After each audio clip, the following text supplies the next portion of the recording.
So, going over this module and learning more about racial identity development theory, it's helped me realize something that I've kind of already known, which is like my understanding of race wasn't something I was always consciously aware of, especially when I was younger. It's developed over time based off of my environment and my experiences. I'm half Hispanic. My mother and her family are from El Salvador. And my dad and his family are white and they live in New York. So when I was born, we went to New York to live with my dad's side of the family, and a very privileged lifestyle. And they just wealthy and living comfortably. Over time, we moved to Louisiana to live with my mom's side of the family, and they primarily spoke to me in Spanish. So culturally, that was a big part of my identity early on. Like understanding, like as a child, like oh, like things are different now. Like I lived this way, and you know, my mom's side of the family live well below their means.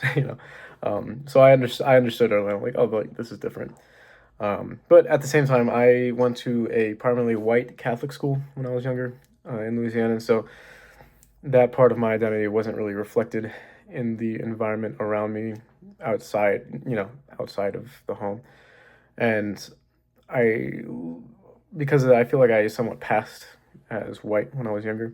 Um, I didn't really stand out in ways that made my racial or cultural identity a central focus in those spaces, right? So I think on reflection, I can see how that impacted my awareness of race, and I wasn't always forced to think about it in the same way that others might be.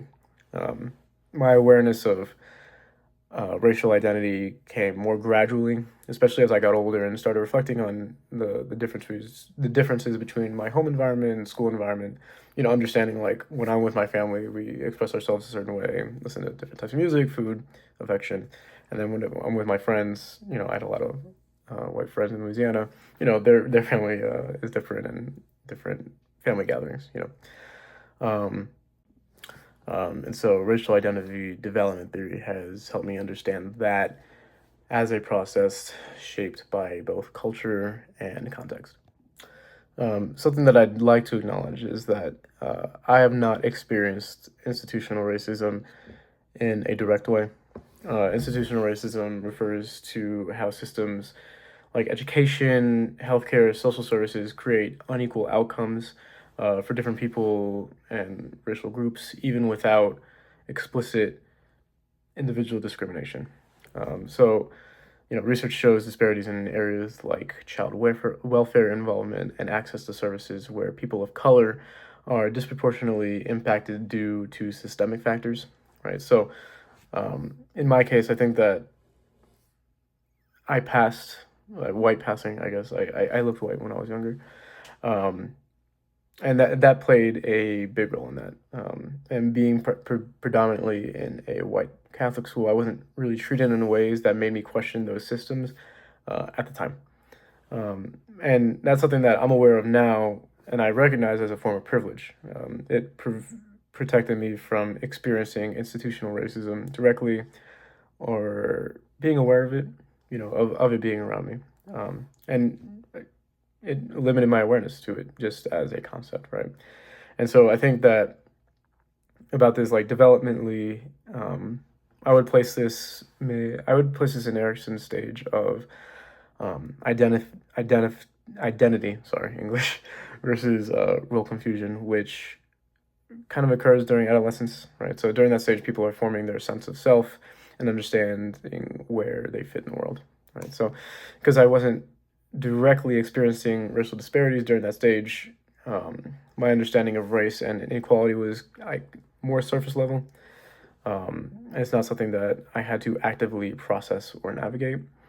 On the other hand, someone who does experience institutional racism during adolescence would usually develop a much stronger awareness of injustice, which can shape their identity, their worldview, and trust in systems as a whole much earlier.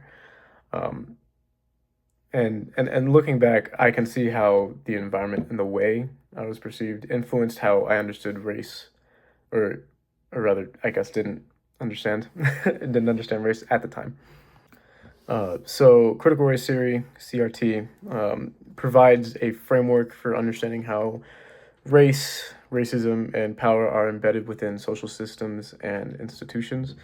One of its core ideas is that racism is not just about individual prejudice, but rather it's normalized and built into the systems, into the way that systems operate. So CRT also emphasizes the importance of lived experiences, especially from marginalized groups, as a way to better understand how these systems actually function. Sorry.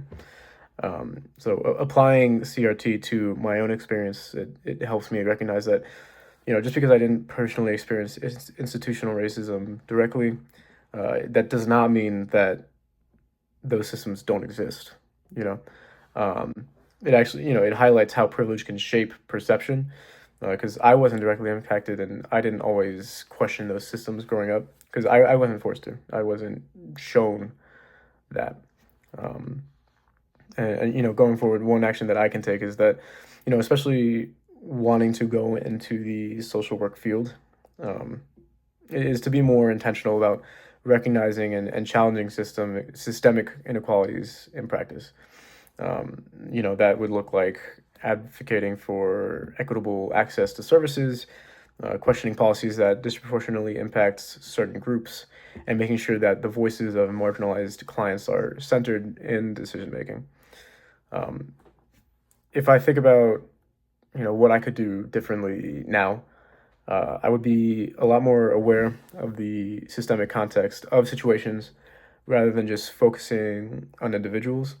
And I'd be a lot more willing to speak up, and I have been over over the last 2 years of, making myself more educated on on social issues that matter, that affect people, and the willingness to challenge systems or practices that contribute to inequality, even if they're normalized and not immediately obvious.